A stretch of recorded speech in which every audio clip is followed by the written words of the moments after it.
started. No, I've been trying to get you booed up. What you mean? You ain't going. You ain't going. I'm looking for my mister. Mm-hmm. Okay. Mm-hmm. Mm-hmm. I am looking for my person. Person, if you are out there, I am looking for you. Actually, I'm waiting on you to find me. And you probably done been found it did more than once. I don't know why we ain't, but that's a whole nother show. Is that a topic for today? Because we can talk about it. No, Liz, that is not the topic for today, but you're gonna make me reroute because it's an important topic nonetheless. You know what? Dion Cole had a joke. If you haven't seen his new comedy special, girl, Dion Cole is like one of the funniest comedians out here. Oh, girl, I love me some Dion Cole. We used to go see him at Jokes and Notes. I don't know if you know about Jokes and Notes. Oh, girl, I know about Jokes and Notes. I didn't make it to Jokes and Notes at the time.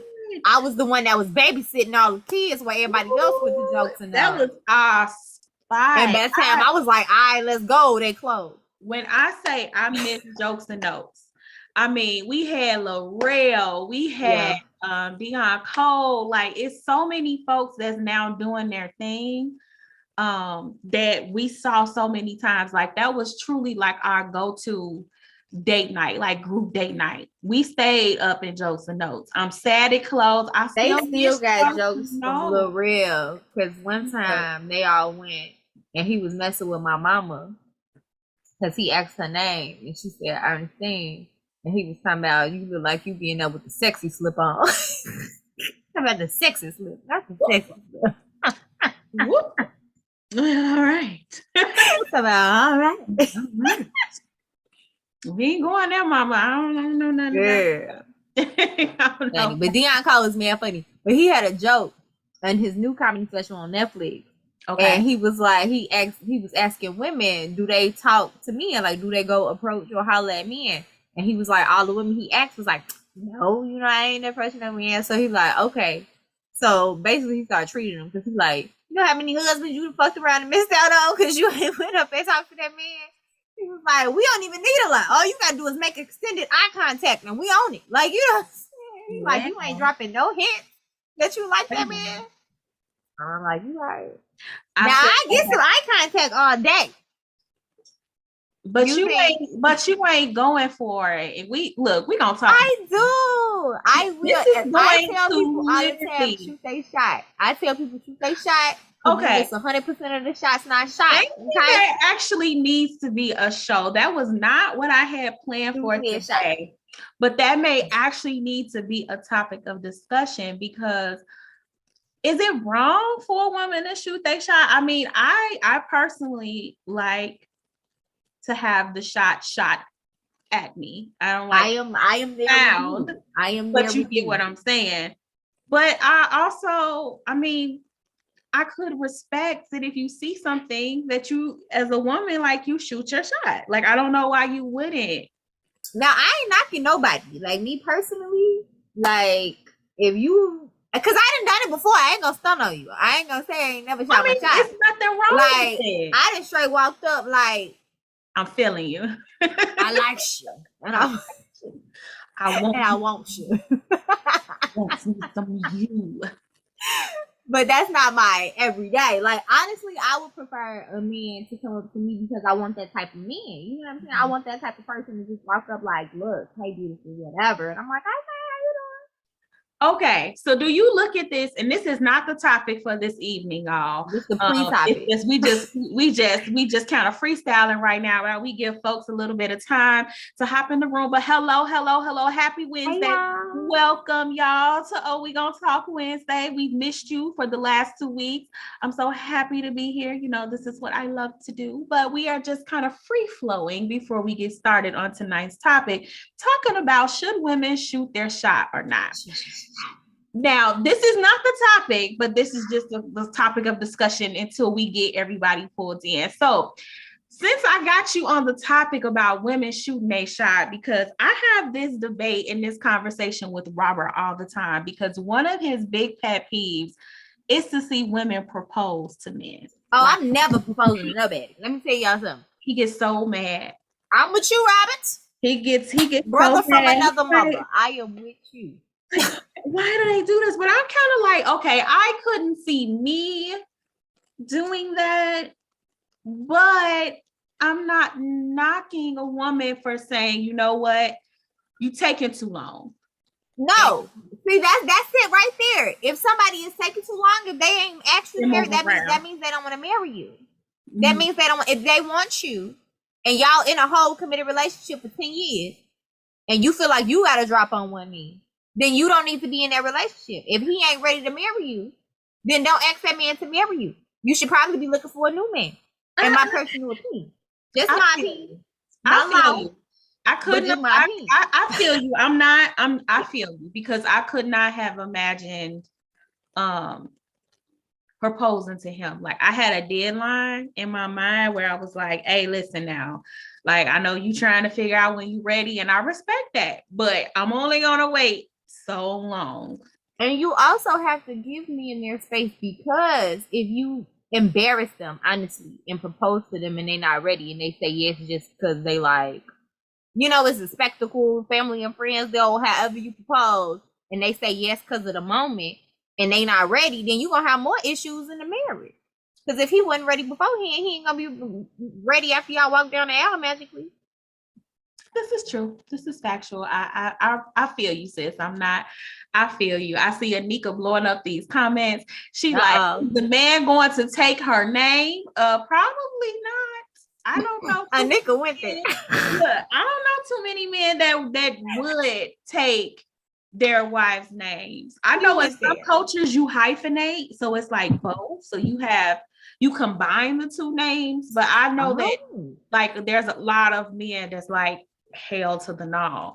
I haven't heard of the man hyphenating. Like I hyphenated because I'm like, I've already set a precedent on the battles, and so we just gonna add. Oh, girl, if I tell you how many folks was after me because I hyphenated and was like, it's a half-hearted allegiance to your marriage, or maybe did they go that far? It's a half-hearted allegiance to your marriage. Half-hearted allegiance. Oh, that's extra.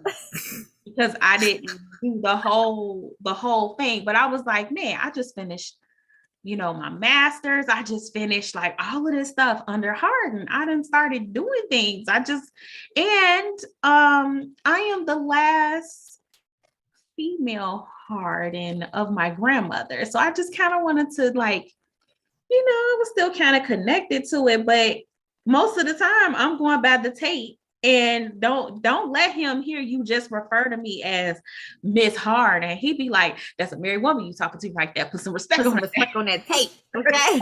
Okay.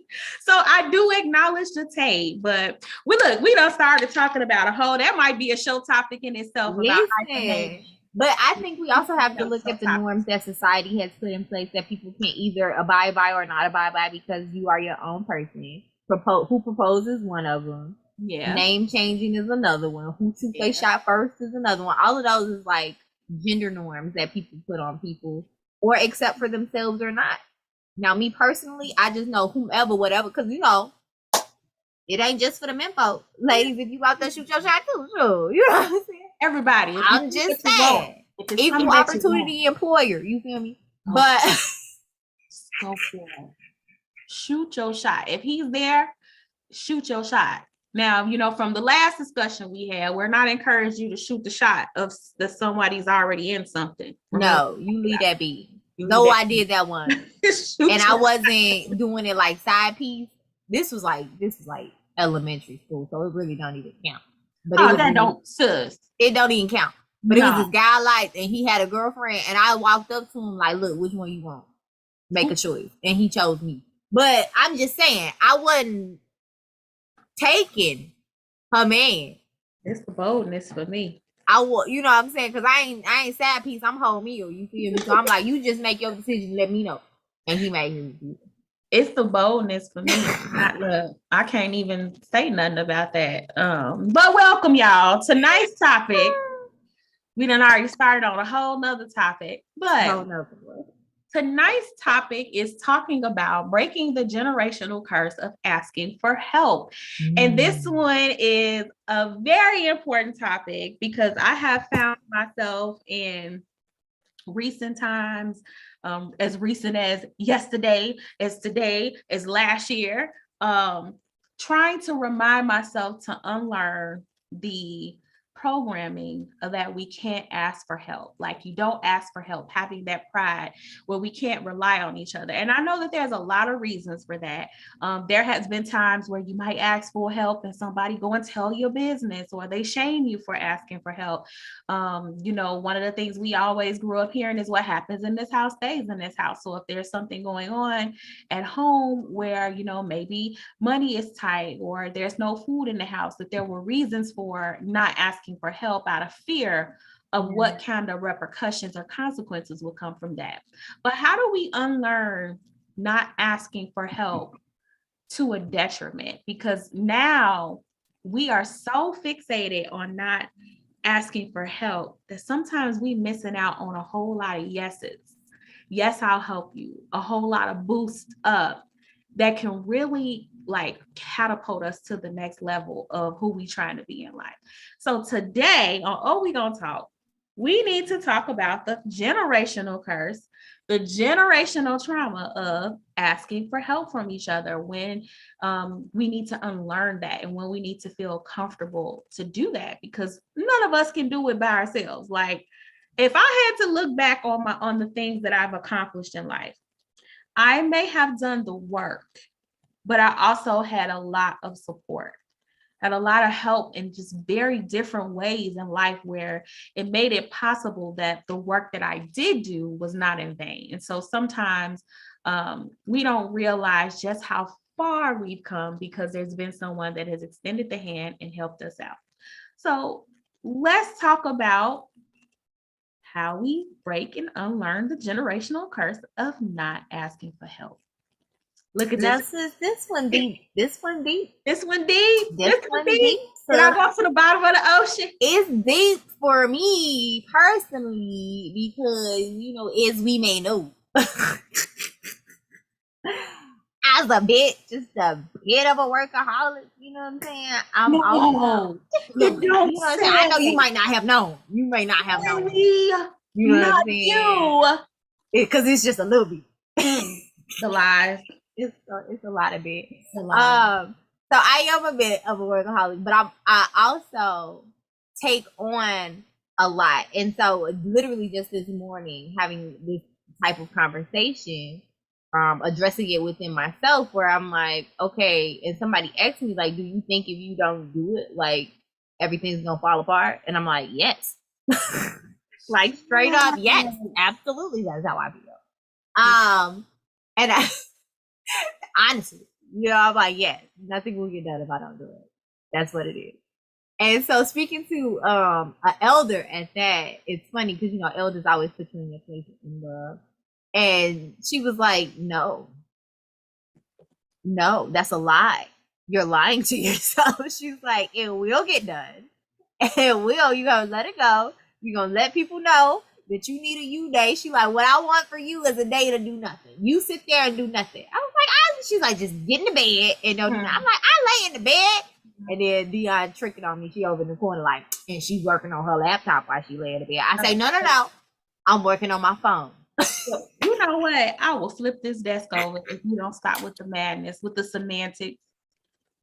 But facts, you just said a whole word there. It's like that fear of, if I don't do it, it won't get done, or it won't get done to my standard. That was the other part, yeah. We trick ourselves into feeling like the only way, which is a control issue too, which comes from trauma in itself, right? Is that somewhere along the line in life, something happened where we have been conditioned, whether it happened to us. Because remember, a lot of the trauma that we have, a lot of the reason that it is a generational curse or generational trauma is because we didn't experience it firsthand ourselves, but we have learned to inherit that trauma from our mothers, our grandmothers, our fathers, our grandfathers, our ancestors, people before us, because they have experienced something where they have had to pass down these lessons in their mind as a means of protection in some way. And so for Black women, that was a mean of protection. I know for me growing up, my mom really, really, really wanted me to be strong enough to be able to be self-sufficient in everything. Like there not anything that I can't do by myself, because there is a real possibility that you may be by yourself.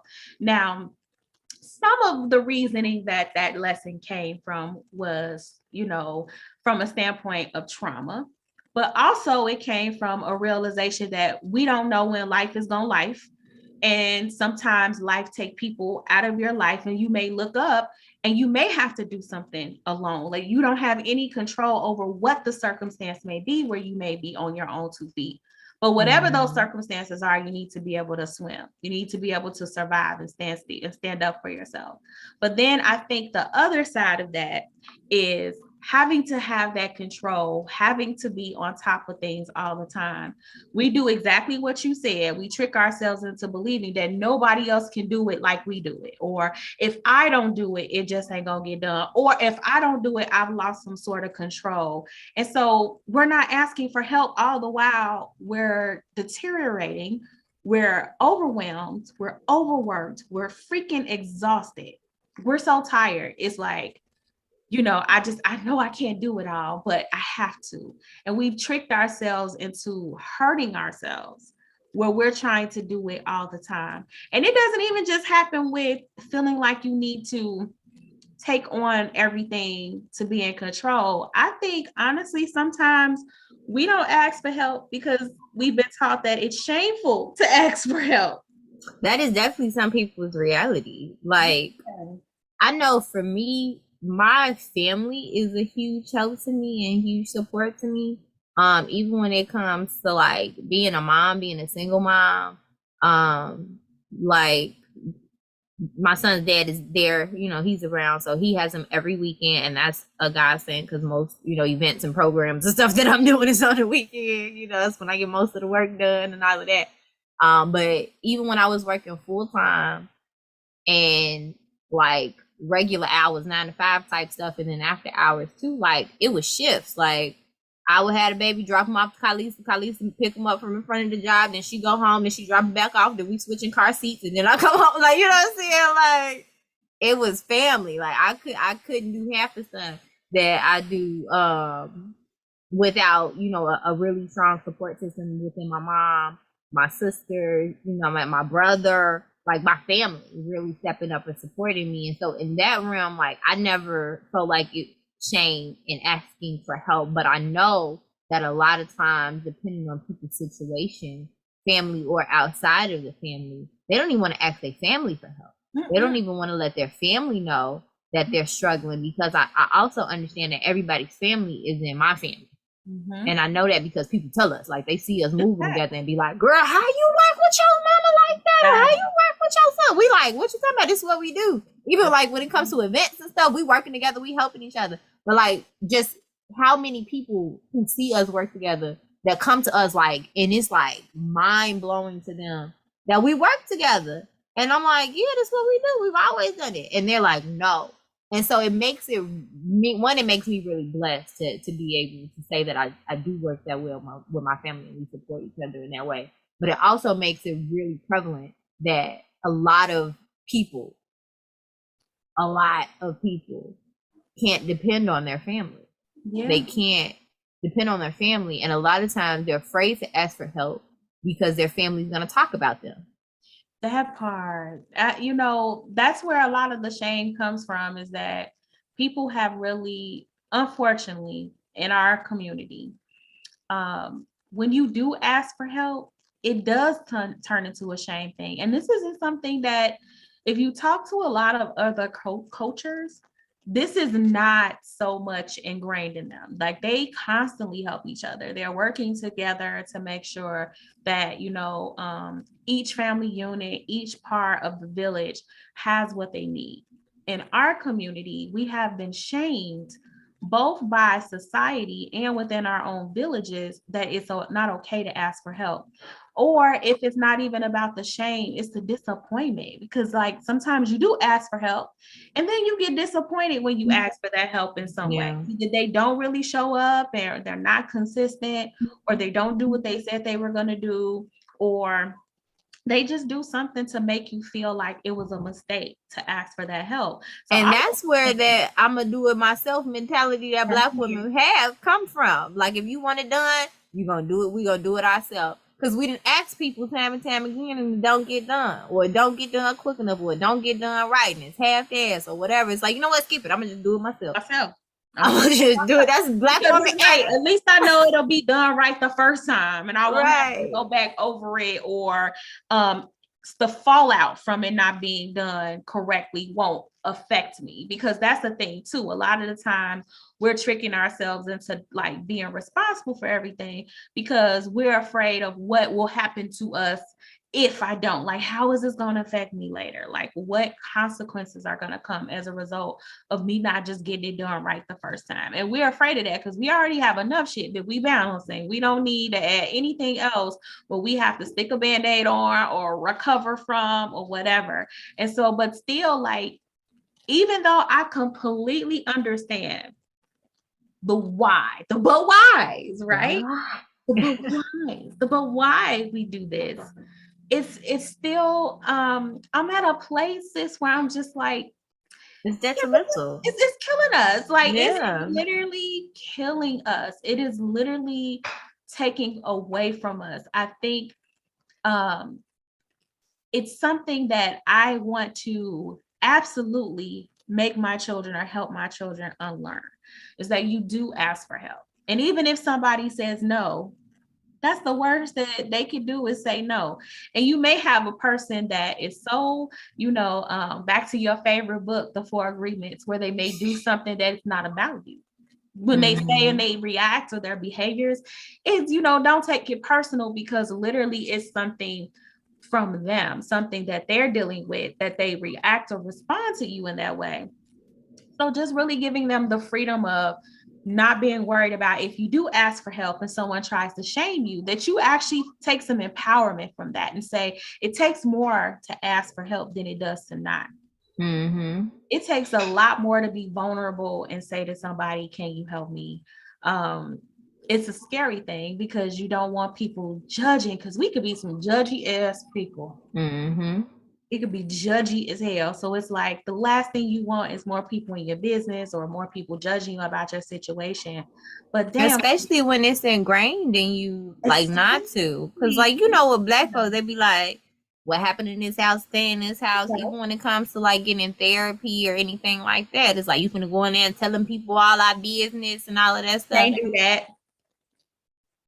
Yeah. But I need help. Like, I need somebody to talk to with all of our mess and all our business. Who gonna help me sort through this? And that's because, again, like, that fear of being vulnerable and telling somebody the truth and living your truth is going to give them some sort of power over you and some sort of weapon against you. Because people, unfortunately, do weaponize your pain. They do weaponize your struggles. They do weaponize your vulnerability. And so I totally understand how we got here, where we don't like to ask for help. But what is it doing to us? Like, how many things do you think people miss out on a day-to-day basis because they're just afraid to ask? I'm going to be honest. I have missed out on a lot of things just because I didn't want to ask. And now I'm in a period of, no, I'm gonna ask. And if they say no, then they say no. I just keep on moving, and that's it. That's all. And that actually goes back to what we were saying initially with the shoot your shot. It's like, it goes back into it. It does. Look, we done came full circle into the dating and the asking for men's hands in marriage. Like, we done came full circle. It comes back around. It definitely did, because it's kind of the same energy. Like, you got to put yourself out there. I think that's what it comes down to.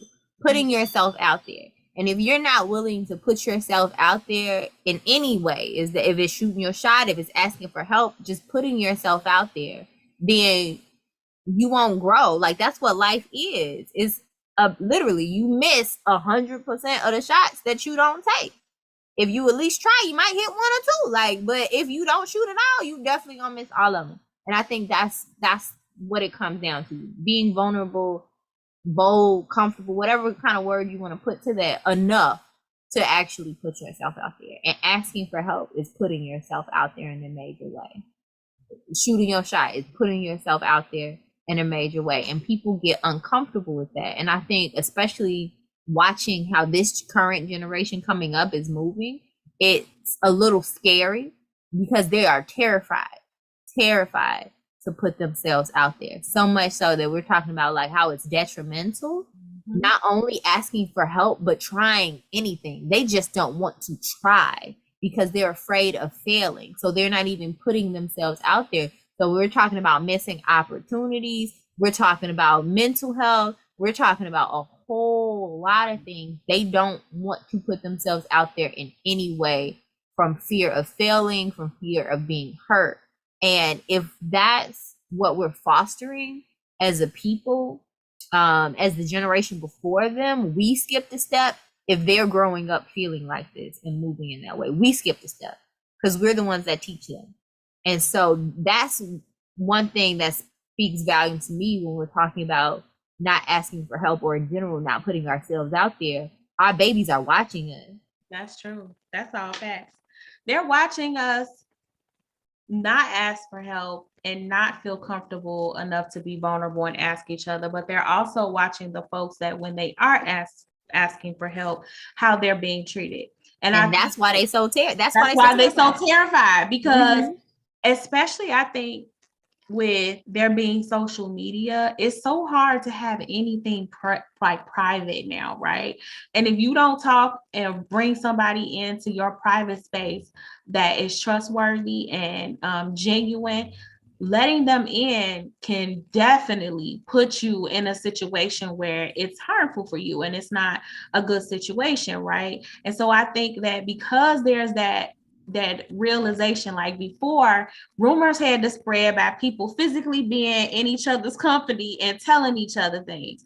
Now you can tell somebody something and 2 seconds later your business is done reached 1 million people. And that's scary. There's a lot of fear in that because nothing is private anymore in this new age. And so people are afraid to give up that space or to give up that weapon where you have something else to hurt me with, or you have something over me, you have some sort of leverage, or you have something to kind of make me feel worse. Don't already be in a bad space. Like, don't already be down.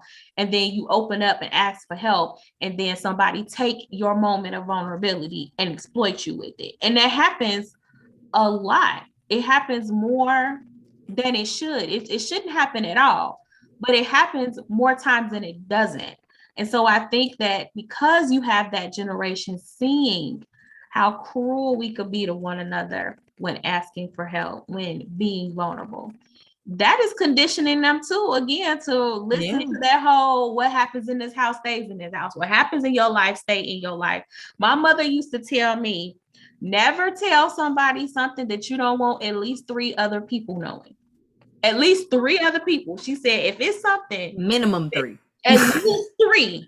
At least 3. If it's something you don't want anybody else to know, you better damn well keep it to yourself. Like, you can't tell a soul. You need to keep between you and God. She said, but if you got something that you tell somebody, best believe at least 3 more people are going to hear whatever it was that you shared, whatever you opened your mouth about.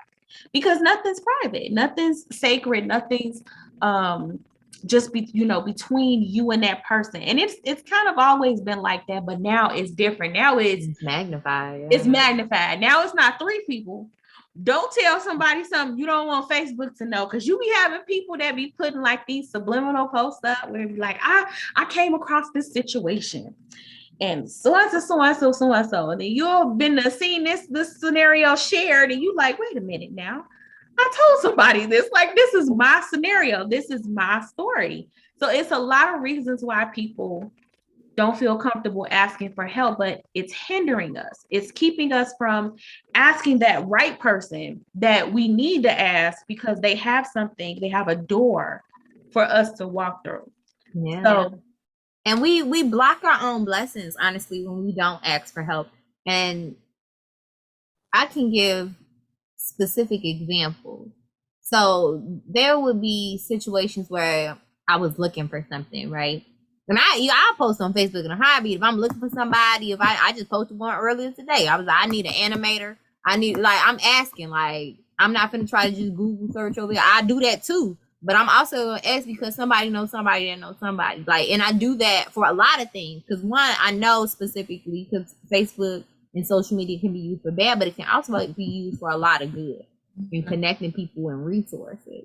So I'm looking for whatever I need, and I'm gonna ask people online. That's something simple, you know, that's small stuff, not nothing necessarily personal.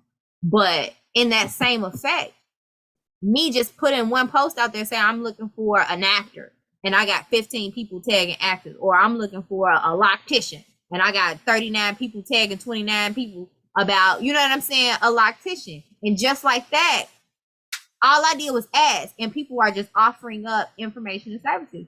A lot of times, a lot of people want to help.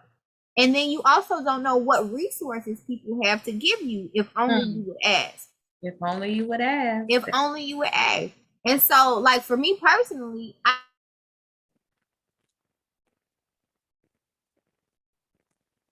did we lose you, sis? Hold on. I don't know if it's me or if it's you, but we got we definitely paused here, so I'm thinking it's you. We're gonna give you a minute to pop back on. I don't know what had happened, y'all. Oh, I'm gonna talk to myself. That's what's gonna happen. Oh, I'm gonna talk to myself until my sis get back. Let me see what's happening. We've lost contact with Nat. Hopefully she'll be back in a second. Cause I don't got no guests today. So y'all gonna see me talk to myself. So I guess, you know, she's completely kicked out. So we gonna wait for her to get back. But if you are struggling with asking for help, and we have missed some of the reasonings thus far about why we struggle to ask for help, put them in the comments, put them in the chat. What are some reasons why you don't ask for help? What are some things that have happened to you that has reinforced that fear of not asking for help? Do you feel like not asking for help, it has hindered you in some way, hindered you from growing from that opportunity? And I know that recently I've asked for help in some very specific ways, and I should have asked for that help a long time ago, because it's really going to be something that is going to push me to the next level. I feel like I'm going to get the answers to a lot of the things that I had questions about, and get guidance in ways that I've never had before. I'm opening up in a way I've never opened up before. So what are some ways that you may be hindering yourself from leveling up, getting to that next level, getting to the next stage in life by not asking for help? So I am seeing in the chat, Anika saying lack of trust, that people really want to help. Oh, that's facts. There's a lot of times that people do just want to be nosy. They just want to be in your business. They just want to know what is going on with you. They just want to just be in the conversation, yet they have zero intentions on really providing you with that help, really giving you that support, really trying to be that person to give you the leg up. And that's where that disappointment comes in, and that fear that people are shady and not on the up and up. I know I've been there, where I've opened up and asked for help or support from something just to learn that that person was just being nosy. They didn't have the best intentions. They were not really trying to be supportive in that way. I don't know where my co-host on with y'all. Natalie has really been kicked out here. She is not returned yet. I'm going to give her another couple minutes to see what has happened with her internet. And I might have to tap somebody in to come talk. I mean, I can't talk to myself. I can't talk by myself. So, you know, I'm gonna need some help. I'm gonna need some support, because today there was not a guest scheduled. But what are some other things that you guys have found in it being fearful with asking for help? What are some strategies? Here comes Nat. What are some strategies that you have used to kind of get over that fear? Because I have had to strategize, okay? I've had to try some things to get over the fear of asking for help. Hold on, let's see. She's connecting audio. Connecting audio. Let me see. Girl, my internet said no. See, it was like hell to the no. They can't stop this truth, though, sis. They can't stop this truth. I'm like, oh, I'm gonna talk to myself today. That's all right. I'm gonna have a one-on-one with myself today. I got you. I'm back. You back. You backity back. That's all right. You just need a break. Just say next time. So just say you need a break. Just ask for help. Just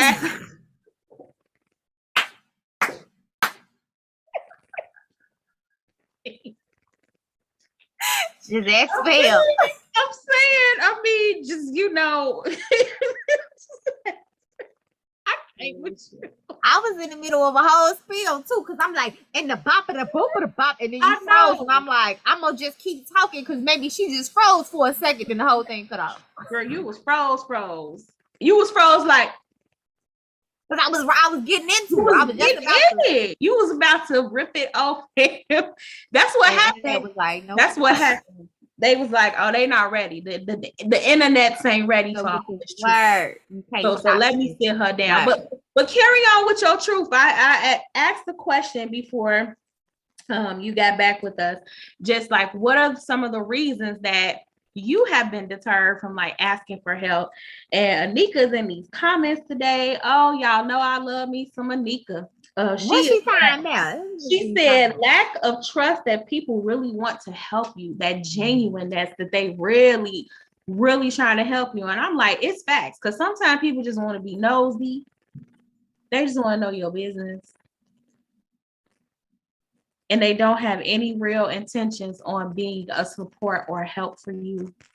And who ain't ever been in that situation before where you talk to somebody really believing that they were trying to be there for you, and then you see your business elsewhere, you hear yourself being talked about. I've been a fly on the wall where I've heard people trying to talk about me behind my back, but didn't know that I hear what was going on. So just all of that stuff. So then you have that fear when those things happen to you, be like, I ain't never open up. I ain't never sharing nothing again. I'm never gonna give anybody that power over me, that put myself in that position. And so it really does hinder us from those important yeses, those doors, which I think you was about to go into, sis. You was about to talk about some doors that we, talk ourselves out of because we're afraid to ask for help. Yeah, because you never know what resources or opportunities that people have for you. And if you are in a situation where, going back to the general of it, is asking for help is putting yourself out there. If we are in spaces where we can't put ourselves out there, then we can never get further than where we are. We're gonna stay in our box, in our comfort zone where we are, because we're going to need help to advance, period. Like, no matter what you're advancing like, you are going to need help. You're going to need someone's assistance. Like, let's use school for an example, right? If we're in school and we struggling in math, and baby, the math ain't mathing for you. You ain't getting these answers right. The calculator ain't helping. You got to show work. You don't know what work you need to show. All right. Numbers is just blurring. Okay. You need help. The teacher may be moving too fast. You don't understand. But instead of saying, can you run that back? Or you got office hours? Or is there a tutor session happening this week or something? Like, instead of seeking the help that you need, you just suffer. You literally just sitting there suffering in silence and failing. And you end up failing the class when all you had to do was say, come to the teacher. Even you didn't have to do it in the middle class, after class, and be like, hey, I really did not understand. Is there, again, office hours or tutoring or something? And I use that as an example because in college, I don't even remember what math it was, but it wasn't math. Okay. And it wasn't adding up. And so I'm sitting there like, man, this is wild. I'm not getting this. And math has always been my favorite subject. I love math. I love counting, money specifically. But you know what I'm saying? Math. Yeah, love count money. Okay. I love count money. I've always loved count money. You don't like count money. I've always loved count money. But math has been my favorite subject, so it was like, why am I not getting this? You know, what's going on? And initially I was like, I'll figure it out. Like, I'm gonna figure it out. I'm gonna figure this out, and I ain't never did it before. I'm just gonna magically epiphany understand this math. So eventually I was like, you know what? Nah. And I went and talked to the teacher. I did just that. I'm like, look. And he gave me a whole list of office hours. He's like, here, and some of them was on my off times. And guess what I did? I went to them tutoring sessions. And I went and I encouraged some of my other classmates that was telling me they ain't know either to come to these tutoring sessions. And we all went to them tutoring sessions together. And guess what? We all passed the class. And if we didn't go to those tutoring sessions, we would have all failed the class. And so the thing is, it's like, okay, because of my pride, right? Or my fear of what somebody else gonna say about me not knowing this, is that greater than the outcome of me passing this class and not having to take it again, failing this class and seeing what people say then? You know what I'm saying? Like, what do I want? And I think when it comes to asking for help, really being vulnerable, putting ourselves out there in any kind of way, those are the questions we got to really ask ourselves. Is me holding on to my pride or my fear greater than me getting this job, or greater than me passing this class, or greater than me having a healthy mental health, or greater than, is it greater? Is me holding on to this hurt greater than me succeeding in my career? You know what I'm saying? Like, even looking at when people are going into new fields, right? As simple as saying, like, people have come to me like, you know what, I want to start a nonprofit. So can I, just work with your nonprofit and see how it works? Yes. Yes, you can. Come on, let me show you how to do this. This is the paperwork we filled out. I went to this seminar. I sent you these notes. Like, all you have to do is ask. But if you don't ask, then you're going to be over there trying to figure it out by yourself. When I done already did half the work, let me just show you what I did. Here's the thing. You're not always going to figure it out for yourself. There are some things that are best served by asking questions and asking help of others. There's just some things that, because what you come to learn is that a lot of textbook information is not rooted. Not enough. It's not enough. It's not rooted in like real life experience. A lot of times it's very like black and white. And there's nothing in life that is black and white. Like, there's a lot of gray, there's a lot of color, all in the things that we experience in life. And so even if you go and get this book, even if you go do this Google search, it is not going to be sufficient enough. We're asking people. I have been working on a business plan, which has proved a lot more difficult than I expected. It can be, yes. But I'm getting there, right? But I had questions when I started to really thinking about like the business, what I want for the business, where am I trying to go for this business? I was like, I definitely need a plan, but I just need a plan in the sense of understanding like what the goal is, because it's not enough to just say, I want to accomplish this thing and have this big giant thing, this big, what they call it, dynasty, or this big empire, right? Like, why do I want it? Like, what purpose is it going to serve? Like, it really does make you sit down and think about what you're trying to do, right? But when I first started and set out to work on this thing, I was so damn lost. I was getting so frustrated because you Googling everything, and just like when you sick, you start Googling your symptoms and stuff, right? And it gets to be, you got AIDS and all types of other stuff. Like, you be like, I got malaria. It be like, your mind just go like elsewhere, right? So when you have a common cold, ma'am, calm down. You just got the sniffles. That's it. Right. Your allergies are messing up. It's okay. Take a Benadryl. People will have you thinking the absolute worst because you are trying to, instead of asking someone that is a doctor that knows, that has seen these symptoms before, or can recognize, well, actually, you having these symptoms along with these symptoms mean that it's this. You trying to go and self-diagnose. You trying to do it all by yourself. And most of the time your ass gonna get it wrong because you're not a doctor, right? Yeah. It's the same thing in so many areas of life. I was sitting at this computer researching, looking at other business plans. I saw people business plans that was like 30 and 50 pages long. I'm like, this is a dissertation. Like, what is this? Like, a thesis paper? What is this? Like, a novel? I'm like, I don't even think I have 50 pages worth of stuff to write about this business.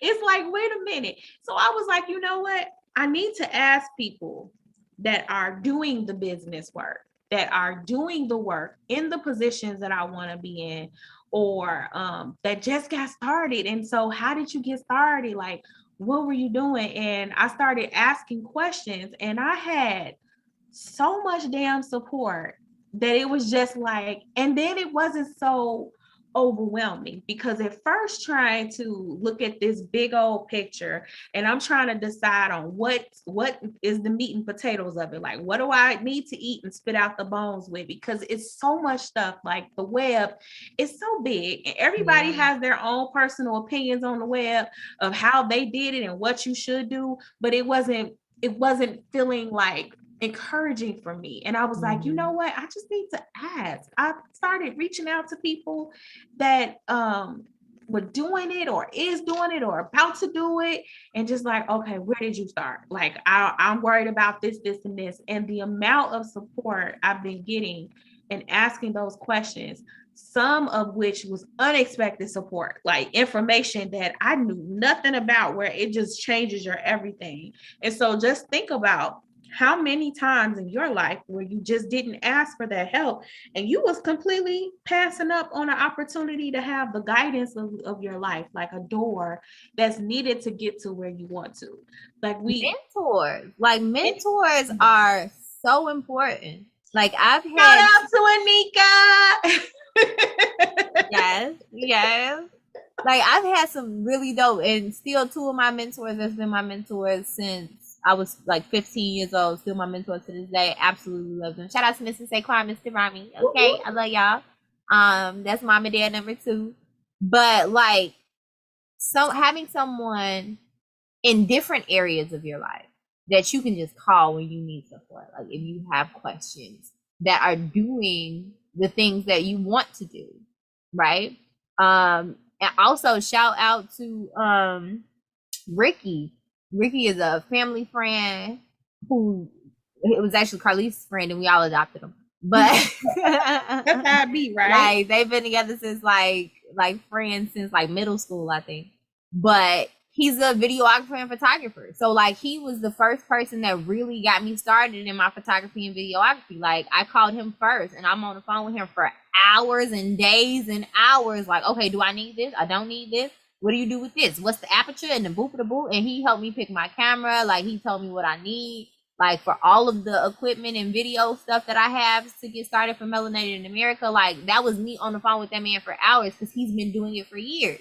So I'm like, help me. Like, I have no idea. I'm starting from scratch. Like, so walk me through it. And he did. And he took the time and walked me through it. And so if I would have never asked, I'd have still been on Google to this day trying to figure out what equipment I need, because there's an abundance of equipment out there. You know what I'm saying? And you have been about your butt a spaceship because somebody and I ain't never even used it. Somebody on Google was like, "Oh, you need 12 of these. You need 12 of these. You got to send a satellite out into space in orbit around the moon, and then they're gonna send the picture back, like."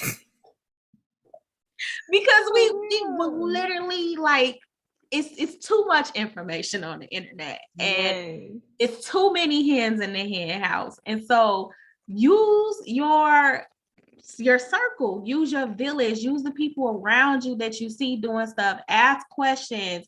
Even if they just give you some support, like a lot of people will be willing to do it because it's free. And if you have the right folks in your life that you are centered around, they gonna want to see you glow up too, and they're gonna want to see you be successful. It's so many dope people out there that is not in competition with you. They're not trying to knock you down. They're not worried about you knocking them out. or you knocking them down. They really want to see you win. They want to see so many people win, but we don't know who really is in our corner and who isn't, because we got this wall up of protection. Like, I can't ask, I can't get vulnerable, I can't say I need this. And as a result of that, we are killing ourselves slowly, trying to do and be any and everything. Yeah.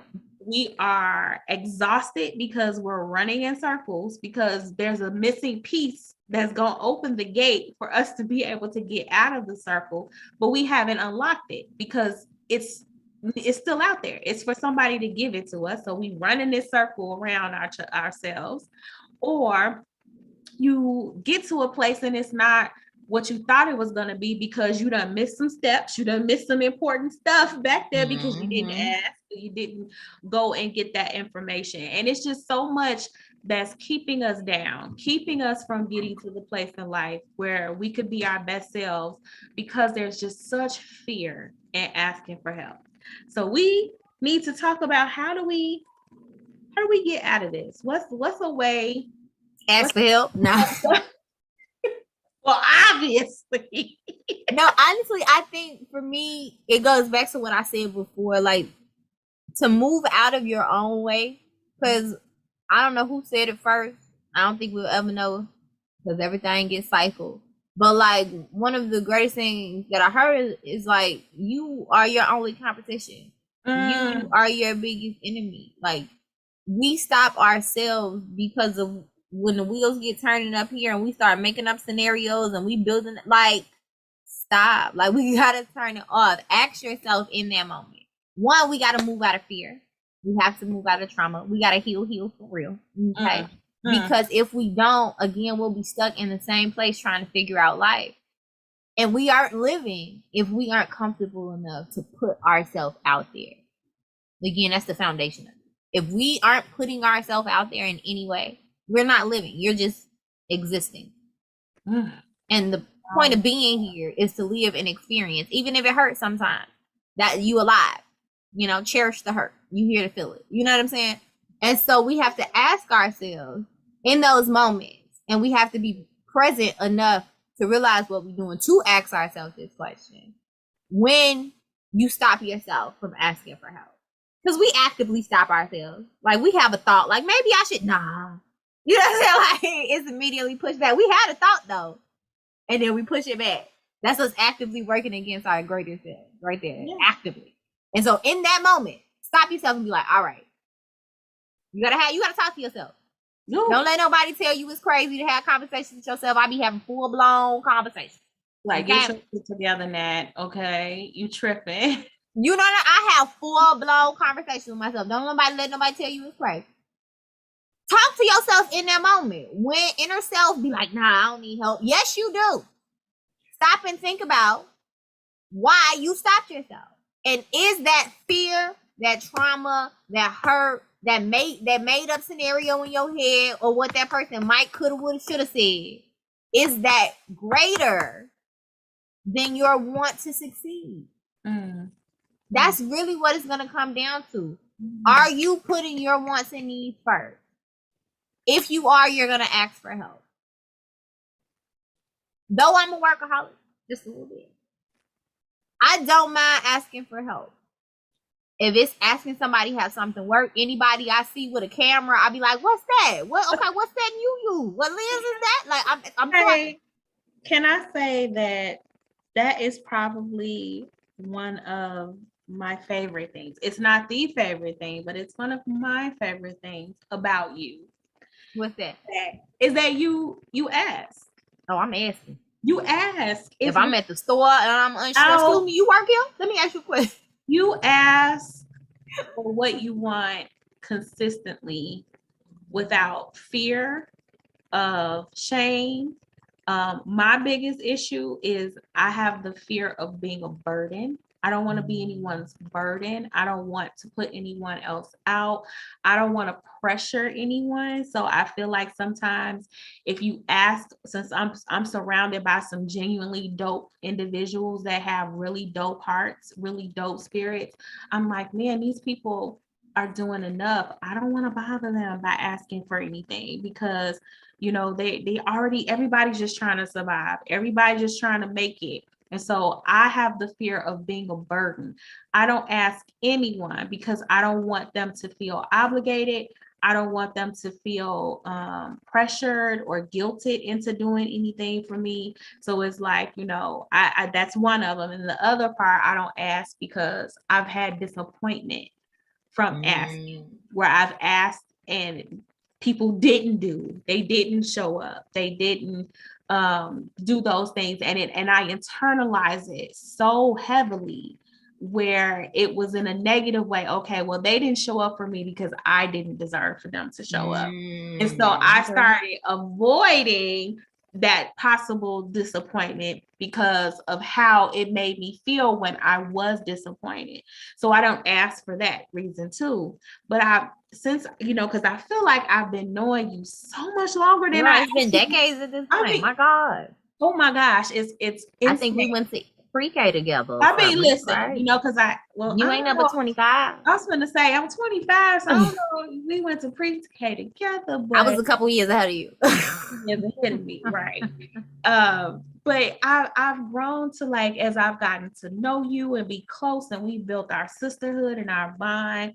I love that about you. I love that you're going to ask without discouragement, without deterring yourself. Like, you need it, so you're gonna ask for it. If you don't have it in your wheelhouse for your own, you ask all the time. And I'd be like, the boldness of that, the freedom, that is freedom. It's to be able freedom. To ask. It's freedom. Yeah. And I've been like, I'm gonna hope some of that rub off on me, and it will, because it's work. Like it takes that actively stopping yourself. Because I wasn't always that person. Like I wasn't always like, I'm gonna just ask. Like I wasn't always that. It actively takes you being present enough to be like, stop. Why am I not gonna ask? What is it? Am I just gonna drop dead if they say no right now? I'm just gonna collapse to the ground if they say no. You rubbing off on me, sis. You rubbing off on me, and when I look back on some of the things that I have asked help for and what the response was, I mean, just in the fact of, we barely had known each other. And I was like, hey, can you be one of my, you know, co-hosts until I find somebody? You know, it took me a lot to ask you to co-host here. I was like, I don't want to bother her. I know we just getting, you know, on our bearings with everything. And you was like, oh, look no further. You got me. Like, right. So you're not here. And I was like, you gonna ask me if I had recommendations, but you ain't gonna ask me if I would be on. I did. I asked for recommendations because in my mind, I know somebody. I sure do. Yeah, I do. I'm here. My name Natalie. But now look, you know, and look at the bond. Look at how far that, you know, we've come, and having these conversations. Just in like, hey sis, I'm trying to, you know, design my business card. How do you feel about doing the business? And us looking out for each other like that, where it's like, you know, but that's something that took a lot for me to do. I do not like but that. You did it. Let's celebrate the win. Let's celebrate the win. Myself a little pat on the back. But that's hard for me, because I had to do a lot of unlearning of that shame, that disappointment, that fear of disappointment, that fear of being a burden. Like I carry that spirit so heavy, where it's like, I just don't want to be too much. But I need you to understand how much of a blessing you are to the people around you. I feel like when it comes to anyone who would even like fix their brain to think that you would be a burden, that has nothing to do with you. That has everything to do with them. Like if it's reciprocity, every relationship deserves reciprocity. Like it's mandatory. And so if you're constantly giving and you don't ask, because most of the time people not gonna, sometimes they will. Sometimes people are like, oh, let me just cause. You know what I'm saying? Right. But most of the time, you closed mouth don't get fed is what they say. So if you don't ask for what you need, then people don't know you need it, especially if they're just used to you giving. And I'm speaking to myself as I speak to you. Because I mean, I'm speaking to myself as well. But you said a word. You said a word though. How many times have heard people say like the strong need help too? Or people think just they be like, check on your strong friend. Yes. I'm the strong friend. I'm the strong friend. It's us. We are the strong friend. I'm the strong friend. But and that don't mean we ain't going through stuff. Listen, because life be lifing. Life is for the strong. It be life extra hard. Sometimes it feel like for the strong. Life be out here acting. And then not only do life be life for us because we are the strong friend and siblings and aunties and uncles and all the other things that we all are. We are healers. Also don't forget healers. Healers.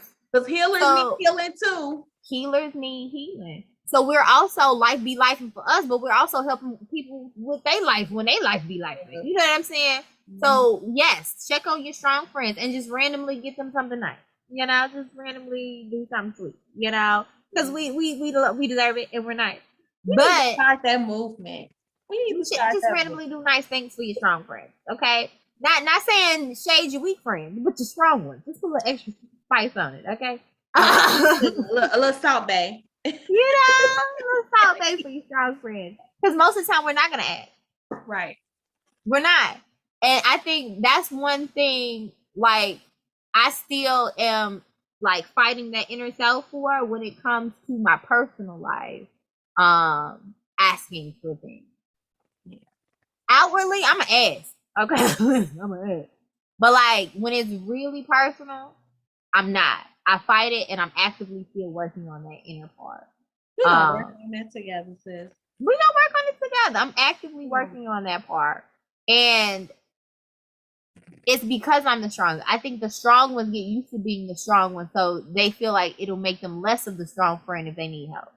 Or because they're always helping everyone else, they're hyper aware of other people's issues. So they're like, I don't want to because last week she just, and so I get that. I wholeheartedly understand this. But we matter too. And we do. And I think I have to constantly remind myself of that part.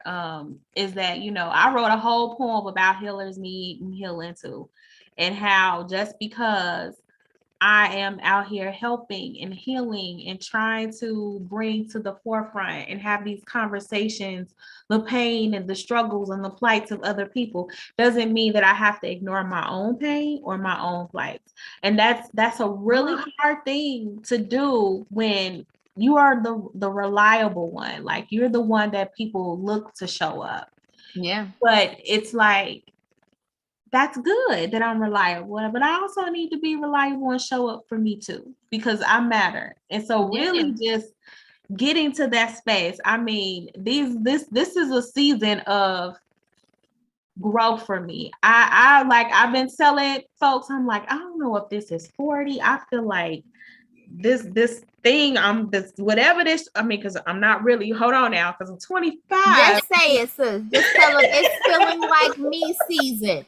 It is feeling like me season. It's just, I don't even know if it's feeling like me season. It should be. If it's not, it should be feeling like you season. I think it's because I think the transition is going to lead to the me season. Mm-hmm. I feel like my soul is shifting. Mm-hmm. I feel like my view, my perspective, so many things are shifting. And I started to notice the shift earlier this year, and it scared the hell out of me. I was like, what is this? What is this I'm feeling? It freaked me out because I had never felt this gravitational pull to get in touch with me and to make sure that you're in the awakening. I mean, I really feel like that is what's happening. And I'm being told that it's the 40, but I think it was like, okay, is that the 40? Because I also have heard people be like, 40s is the zero F's given. Like, I don't give a F about this. Like, Anika be like, my give a damn is broke. It broke when I turned 40. What is broke? Give a damn is broke. And I'm sorry. It's like something is shifting where I'm like, where I've been has not been good enough. And I'm like, where I'm going, I deserve it. It requires more. Where you going requires more, not only of yourself, but of people around you. It requires more. It's been something. It's been something. And these past few months especially has just been so enlightening in just so many ways. I just feel like something shifting, right? And one of the things that I've had to really recognize is like, I gotta ask for help.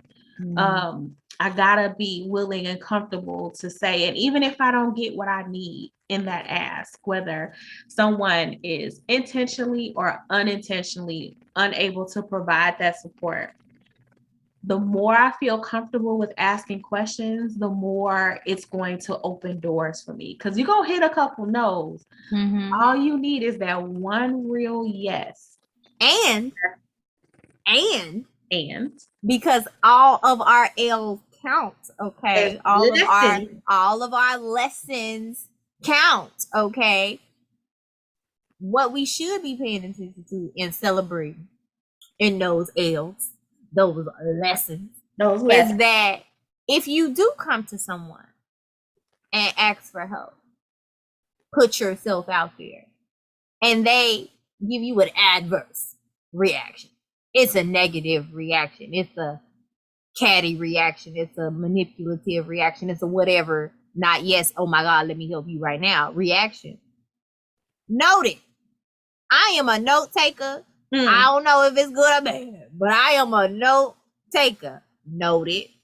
And I'm going to move around, because let people tell you and show you who they are. And believe them. If you go to someone and ask them for help and they come at you negatively, especially if it's somebody you've been pouring into and helping and they can't be there for you, take that L. Take that L. You take that lesson, honey, and you move around. We need to know who really for us. And what better way than to ask for help and let them show you exactly where they at with you. Thank you so much. Oh my God. If they say no, thank you so much. Thanks. Thank you so much. Now I know. And move around. That ain't got nothing to do with you. But it did just show you who that person was. So that's a win too. So we talked about the importance of asking for help, for the opportunities and the blessings that will come from that, the resources and the assistance that will come from that, the support that will come from that. But we also got to look at that other side, because some people that say no, you just learn something. You just learn. You just learn who's for you and who's not. And you can move accordingly. You can readjust your movements. And you absolutely 100% spot on about that. Now, before we head out, and before we give our closing thoughts, I'm going to wrap it back around to how all of this can even be, I'm going to try to pull in the initial conversation we had about shooting your shot, right? So let's talk about how being willing to ask and shoot your shot, you may be missing out on your person. All right, so listen, if y'all fan out here in these streets, y'all be ready. I'm walking up to you, because Sante just told me I need to shoot my shot. So if you find out here in these streets, just be prepared. You see me walking down the street, you either walk up first if you don't want me to shoot it, or you just be ready for me to shoot. Listen, I'm challenging you, sis. And if I walk past, it's not that you're not fine. It's just probably I was busy at the moment. Challenging you. So what? You gonna mess around and shoot your shot right into your husband. Lord. Let us manifest. Right into, because here's the thing too, sometimes people, especially if you have a respectful person, a respectful guy, they are not going to want to crowd or invade your space. Like, you got some real brothers out here that are taking in the understanding of consent and boundaries and respecting Black women's boundaries and how they approach them. So they may not be coming to you because maybe, just maybe, they don't want to feel like they're invading your space or they're crossing your boundaries. And so is he not missing his blessing? It could be, how come it can't be y'all missing y'all blessings? Somebody gotta shoot the shot. Somebody gotta try. Sante done put me on the prowl. Now I'm out here shooting shots, okay? I just opened up applications and set it out there for y'all. to come and fill them out. But now I'm finna be out here headhunting. I'm job seeking. I'm out here. I done put you on the prowl. You can put me on the prowl out here. I'm out here shooting shots now, okay? Be prepared. No, when I walk past you and just rub your chest, it's popping. I'm sorry if you got a girl. Just tell me that. Tell me that later. Lord, now she gonna make me have to break all these nails. Because if some girl get in her body and her spirit, I'm gonna have to support.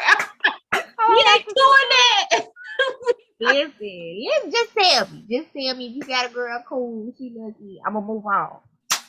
Oh my gosh! Now I done started something. Now I done created. Man, I'm gonna send some text messages right now. Not right now. It's gonna start with Sante. Look, I done unleashed the beast now. I'm so sorry. Listen, what's funny is I always used to laugh because I said I used to be a player, right? And I'd be like, see, back in the day though, I cut up my player card. I left it to the streets, and I was like, I ain't about that life no more. You know what I'm saying? I got married, I settled down, found me a wholesome boy. That was me. That was me. I don't know if I don't think I was no player. I don't think I just didn't want to be tied down. I ain't a player. I just crush a lot. You know what I'm saying? No, if your parents are watching this, no, I did not crush a lot. Unless we're talking about oranges or fruit, sure. Crushed pepper. I didn't crush a lot. Just having crushes on people. Like, oh, you're cute over there. You know what I'm saying? Okay, because you about to have my dad, No, just crushes on people. Like, my daddy still be like, listen now, I know you extra grown and whatnot, but my knee. I still be trying to tell him I'm a virgin. I'll be like, Daddy, I'm a virgin. With 2 children? And a husband of 18 years? That is my story, and I'm sticking to it. If he believed that, then that's all he ever done was hold hands. That's it. And then the babies appeared. Mary Magdalene. That's it. Wait, is that the wrong Mary? Was Mary Magdalene the prostitute? Wasn't it 2 Marys? Listen, don't give me the line. Why are you trying to put me on the spot now? We don't have folks thinking Bible trivia and everything else. Lord help us. Look. What's your closing thoughts on this topic? Closing thoughts. People be like, my mama gonna be disappointed. Like, now, child. Now you done studied the book of Bible stories. Like, you know which Mary is which. You better know. I do think Mary Magdalene was the prostitute, though. I think that one was the prostitute. Listen, I don't know the other Mary's name. I think they just referred to her as Mary. It's the way you talking about them, though. Like Joseph's wife. Damn, what is your closing? I'm not doing this with you tonight. I'm not. Jesus, mama. Help us. Help us, Lord. Like they up the screen. You know Joseph's wife, Mary. Jesus, mama. You know her. Be acting like that. Mary Magdalene was a prostitute. She used to be over there on Sunday. Oh my God. Anywho, whoopsie. You know she was talking about that she never had no sex. She was a streetwalker. That girl's going up there blaming that baby on the Lord. Blaming that baby on the Lord. Stop blaming the baby on the Lord. God forgive us. Look, close the thought. Closing thoughts. My closing thoughts. Shoot your shot. And that is not only just for me, if y'all trying to holler, but for every occasion. Okay, shoot your shot. Put yourself out there. Ask for help. You are blocking your blessings. And the only way to do that is to be present enough to know that you're doing it and actively stop yourself. Actively ask yourself, is that fear, is that trauma, is that story in your head greater than you receiving what you are destined to receive? I believe that we all manifest our lives. And so if you are focusing on negative outcomes, then that is exactly what you will receive. So I am focusing on positive outcomes. Negative ones may come, but it won't affect me because I'm going to take that L. And I'm going to move accordingly. So that is what I ask all of you to do as well. It is not going to be an overnight quick fix. It will be a journey and a process. You will be working towards it for the rest of your life because it's going to always be something that scares you, and it's going to always be a moment where you're going to second guess, should you be doing it? I say do it.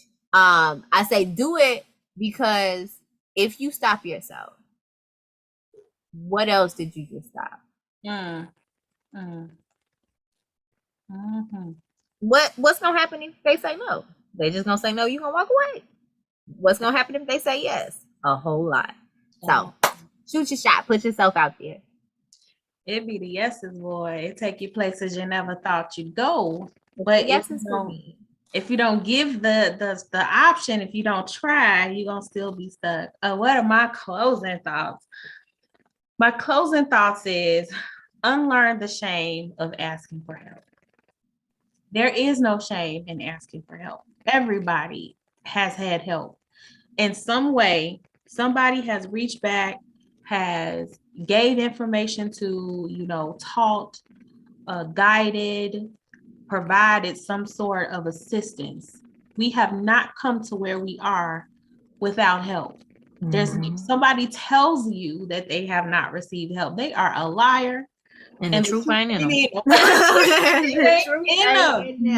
It's an impossible thing to go and to navigate this life without help. But not just unlearning the shame of asking for help. To my sis point is think about how you are a blessing. You are important. The reason you need the help, because all of us have a purpose. I believe each and every one of us here has a purpose to fulfill. We have a thing that needs to be done, and you need to meet that mission. And sometimes you need to meet that mission with help. And so just think about how you're not accomplishing that mission if you're afraid to ask for help. Think about all of the opportunities you could be missing and not asking for help. I've asked for help in the past few weeks, and I wish I could explain to the degree of what I received in just being vulnerable and asking for that help, asking for that guidance, asking for that support. And we need to feel comfortable in doing that if we're going to get to where we need to be, and if we're going to break this generational curse for our break them chains, y'all. We gotta break it. They need to know that it's okay to ask for help, because there's too many of them trying to navigate the world alone, and look what it's doing to them.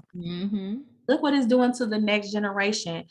Think about the people in your generation that didn't have anybody to teach them certain things, so they tried to figure it out on their own.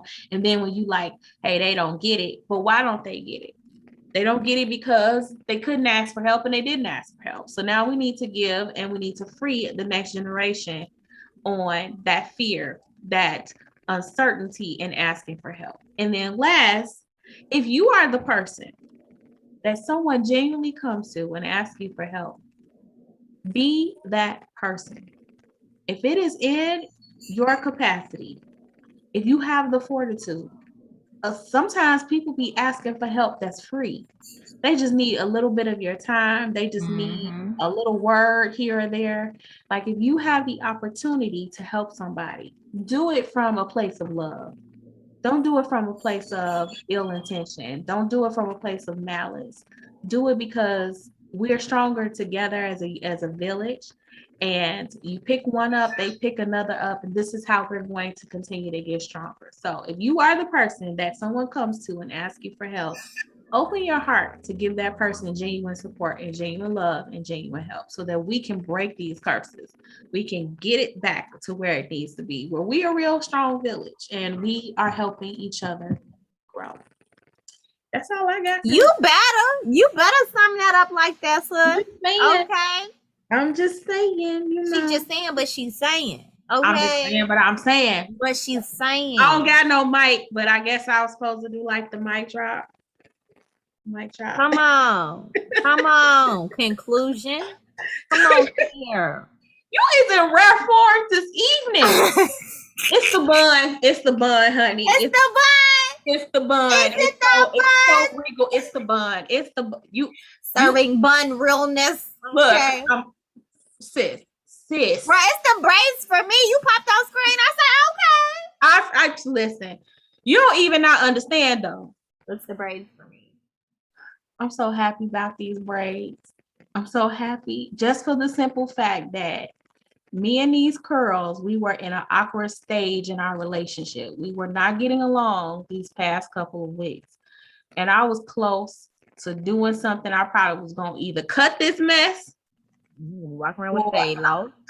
Or I was going to straighten it. Because I'm like, okay, we not seeing eye to eye. I be hearing you, but I don't be hearing you because I ain't seen them. I ain't seen them cut up yet. You be like, oh my God, these curls today. Curls be juicy. Curls be popping. I don't understand. Y'all do not understand these curls. I know. I'm telling you, I don't. Are emotional little tendrils. I am so tired of them sometimes. These braids, to just be able to take my scarf off this morning, I was like, oh. And ain't got to do nothing. And it's cold. It's cold today. If I had to wake up my curls and go outside, because I was running errands today. If I had to wet these curls and go out, it was cold. See, it's the wintertime. Y'all don't understand. Like my hair be wet. I'll be out here, the Jerry curl be cold. It be freezing. I just can't. I can't do it. Yes. Come on, protective styles. It's the season. Break. Tis the season. So these braids ain't gonna stay long. Soon they're gonna start getting frizzy because my hair is funny. I don't know what's wrong with this. But we love y'all. We gonna get all join us again in 2 weeks. Remember, we are bi-weekly every other Friday. Also be always paying attention to all of our pages. We're always sharing things that are coming up. Events from the Healing Academy, etc. Because you know the Healing Academy is out here doing things. They're doing amazing things. Love them.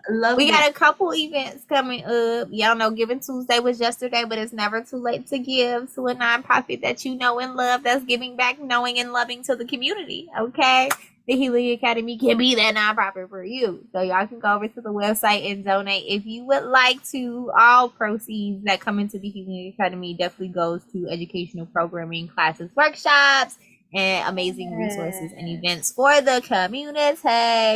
So wehealheal.org is that website if you guys want to donate. It'll be greatly appreciated, and it is tax deductible. So we can send that good old letter so you can write that off on your taxes. They come around. They come around. It's almost that time. Almost that time. And we have a couple different events. We have one on the 5th. We have one on the 15th. And then we have our Kwanzaa program in partnership with Melanated in America. You hear?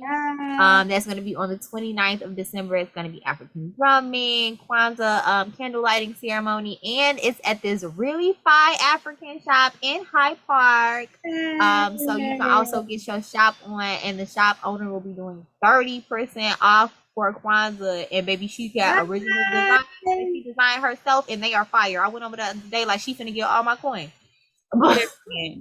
Listen. Y'all wait fees too, y'all. It's fine. There's a whole lot of Black entrepreneurs out here doing their thing, and support. Entrepreneurship is very hard. It is not an easy task. It takes a lot of resilience. It takes a lot of determination to endure being an entrepreneur. If you know, especially having a physical location. Listen. If you know a Black entrepreneur, support. Anything you do, support. One item, supports. Give them that encouragement, because it's also not just a monetary thing. It's also like a spiritual, a mental, emotional thing. When somebody supports you, you feel so empowered. You feel it's that sometimes it's that one appreciated. It gives you it ain't all for nothing. Yeah, it gives you the will to keep going, to keep pushing through, even if business ain't booming. So if you know a Black entrepreneur, and we get it, you can't support everybody because you're trying to just make it and live life too. Ain't none of us rich, but if you can get it from a Black entrepreneur opposed to an Amazon, etc., support these small businesses, because they're trying to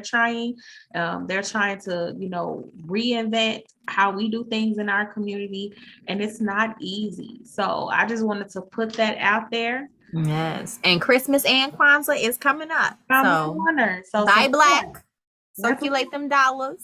Okay, Yes. We're gonna get off here, especially because Mr. Producer be wanting his evening time, although poor dude. He over there in the corner like listen, he don't even not know though. I'm just tired. I'm tired as hell today.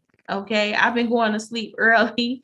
I know I've been going to bed early because my watch congratulated me. My watch was like, you've been doing so well the past couple nights. Okay. The watch is congratulating you. All right.